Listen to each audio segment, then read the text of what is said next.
সেই স্বাধীনতার অর্জনের পরে সমস্ত প্রকার খুন খারাপি যা হয়েছে, কিভাবে হয়েছে, সবগুলো পুঙ্খানুপুঙ্খ বিশ্লেষণ আশা করি সরকার করবে।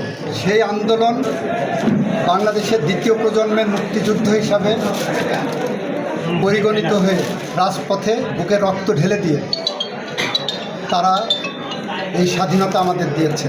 250-টিরও বেশি ডিজাইন অপশন নিয়ে ওয়ালটন স্মার্ট ফ্রিজ, বোঝে আপনার প্রয়োজন। ছাত্র আন্দোলন বাংলাদেশের দ্বিতীয় মুক্তিযুদ্ধে পরিণত হয়েছে। এই বৈষম্য বিরোধী ছাত্র আন্দোলনে শুরু হয়েছিল চাকরিতে বৈষম্য বিলোপ করা, কোটা প্রথা বিলোপ করা।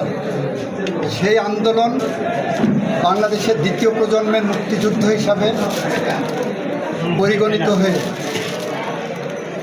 বাংলাদেশের মানুষের ভোটাধিকার ফিরিয়ে আনার জন্য, বাংলাদেশের বিচার ব্যবস্থায় ন্যায় বিচার ফিরিয়ে আনার জন্য, বাংলাদেশের মিডিয়ার স্বাধীন মত প্রকাশের স্বাধীনতার জন্য, বাংলাদেশে আইনের শাসন প্রতিষ্ঠার জন্য, বাংলাদেশের প্রতিটি নাগরিকের অধিকার প্রতিষ্ঠার জন্য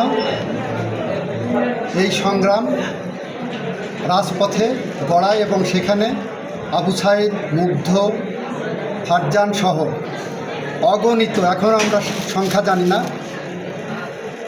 নিরীহ প্রাণ তাদের বুকে রক্তে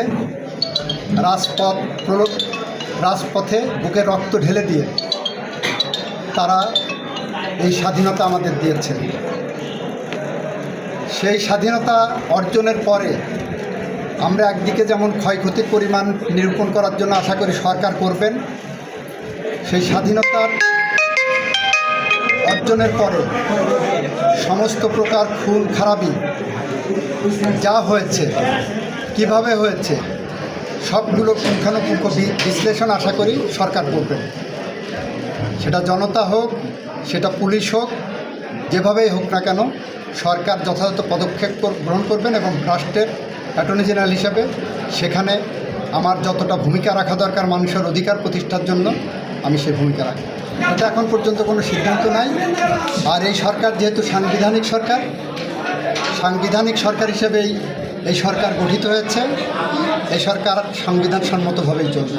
এটা সরকার দেখবেন। অ্যাটর্নি জেনারেল হিসেবে আমি চাই যত দ্রুত সম্ভব মানুষের অধিকার প্রতিষ্ঠার জন্য আদালত করবে। সেই স্বাধীনতার অর্জনের পরে সমস্ত প্রকার খুন খারাপি যা হয়েছে, কিভাবে হয়েছে, সবগুলো পুঙ্খানুপুঙ্খ বিশ্লেষণ আশা করি সরকার করবে।